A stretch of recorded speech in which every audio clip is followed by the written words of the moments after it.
बिस्मिल्लाहिर्रहमानिर्रहीम। अस्सलाम वालेकुम। कैसे हैं आप सब लोग? आपको मेरे चैनल गुल डिजिटल जोन सिस्टम में खुशामदीद।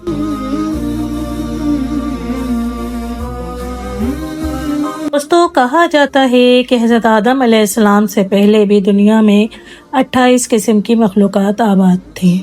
जन्नात के बारे में सुनाया जाता है कि हज़रत आदम अलैहिस्सलाम से पहले भी ये आबाद थे।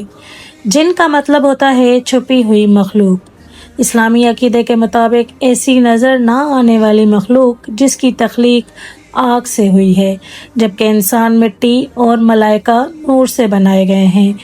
जिन्नों के मुतालिक ख्याल किया जाता है कि वो मुख्तलिफ किस्म के रूप बदलने की सलाहियत रखते हैं। कुरान और हदीस में भी जन्नात का जिक्र आया है।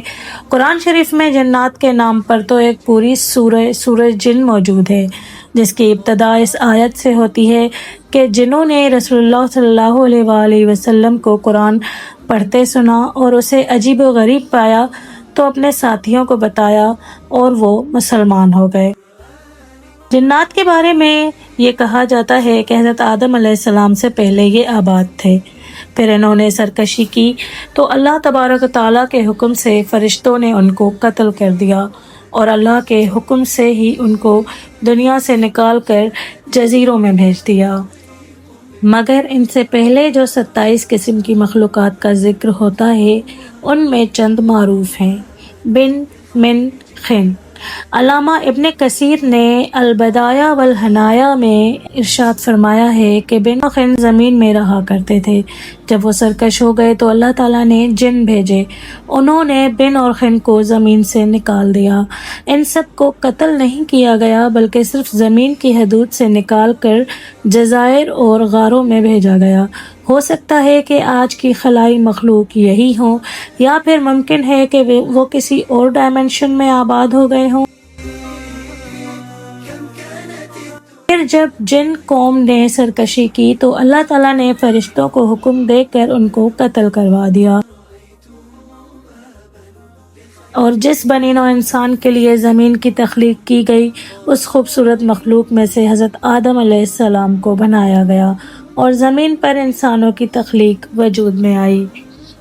अल्लामा मसूदी ने लिखा है कि इंसान से पहले 28 किस्म की मखलूक़ात आबाद थीं और उनमें से कुछ मखलूक के पर हुआ करते थे, जिनकी ज़बानें ऐसी थीं गोया बज रही हों, और कुछ के 2 जिस्म और 1 सर था। एक जिस्म परिंदे सा और एक जिस्म शेर सा, और उनके बाल और नाखून हुआ करते थे। कुछ के 2 सर, कुछ निस्फ इंसान जैसे कई टांगों के साथ, कुछ का मुंह इंसान जैसा और पीठ कछुए जैसी और सर में सींग होते थे। कुछ के बाल सफ़ेद और गाय की दुम होती थी। कुछ के नाखून खंजरों जैसे होते थे और कान लंबे होते थे। साबिका अजीब व गरीब मखलूक के मुकाबले में बनी नौ इंसान ही खूबसूरत मखलूक है, जबकि पिछली मखलूक़ात में कुछ चीज़ें आज की मखलूक़ात जैसी हैं, जिनको साइंसदान एलियन, डायनासोर या किसी और नाम से तशबीहात देते हैं, जबकि कुछ मखलूक़ात समंदरी जजीरों में अभी तक छुपी हुई हैं। अलजज़ायर में मौजूद बहुत बड़े पहाड़ी सिलसिले के गारों में मज़कूरा मखलूक की कुछ तस्वीर दरियाफ़्त भी हुई हैं। इससे हम ये अंदाज़ा लगा सकते हैं कि याजूज और माजूज उन्हीं मखलूक़ात में से एक हो सकते हैं, जो कि आज भी हज़रत ज़ुल्करनैन की आइनी दीवार के पीछे कहीं मौजूद हैं। और बाज़ अहादीस में 2 अजीम शहरों का भी ज़िक्र है, जो कि इस हमारी पूरी दुनिया से भी बड़े हैं। एक मशरिक़ और एक मग़रिब में आबाद हैं।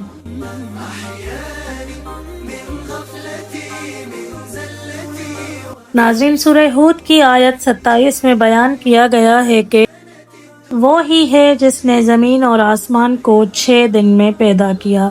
इससे पहले उसका अर्श सिर्फ पानी पर था। इस आयत के मुताबिक हज़रत आदम से पहले ज़मीन पर सिर्फ पानी ही पानी था।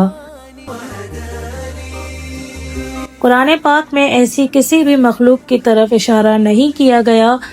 हुज़ूर सल्लल्लाहु अलैहि वसल्लम से किसी ने पूछा तो आप सल्लल्लाहु अलैहि वसल्लम ने इरशाद फरमाया, सिर्फ अल्लाह था, ना हवा थी, ना आग थी, अल्लाह का अर्श पानी पर था। پھر اللہ نے قلم کو وجود میں آنے کا حکم دیا اور کہا لکھ۔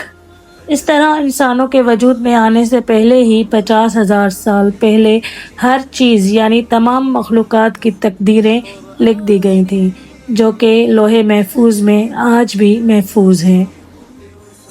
ایک جگہ اور آپ صلی اللہ علیہ وسلم نے ارشاد فرمایا کہ اللہ نے جب یہ دنیا بنائی تو اس کی ترتیب کچھ یوں تھی: ہفتے کے دن مٹی، اتوار کو پہاڑ، پیر کو درخت، منگل کو تکالیف، مصائب، بیماری اور موت، بدھ کو نور اور جمعرات کو چوپائے مویشی، جبکہ جمعے کو عصر سے عشاء تک حضرت آدم علیہ السلام کو پیدا کیا گیا، جبکہ جنات کو 2000 سال پہلے ہی آگ سے پیدا کر دیا گیا تھا۔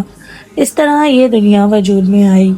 ایسے ہی انسانوں کی نسلیں چلیں اور اپنے وعدے کے مطابق ایسے ہی ایک دن اللہ تعالیٰ اپنی بنائی ہوئی اس زمین کو ختم کر دے گا۔ ناظرین، ان روایت پر غور کیا جائے تو انسان کی تخلیق سے قبل صرف جنات کا ذکر ملتا ہے اور کسی دوسری مخلوقات کا ذکر نہیں ملتا۔ واللہ اعلم۔ ہمیں چاہیے کہ ہم سیدھے راستے پر چلیں اور قرآن و احادیث کی روشنی میں اپنے آگے کے سفر کو انجام دیں۔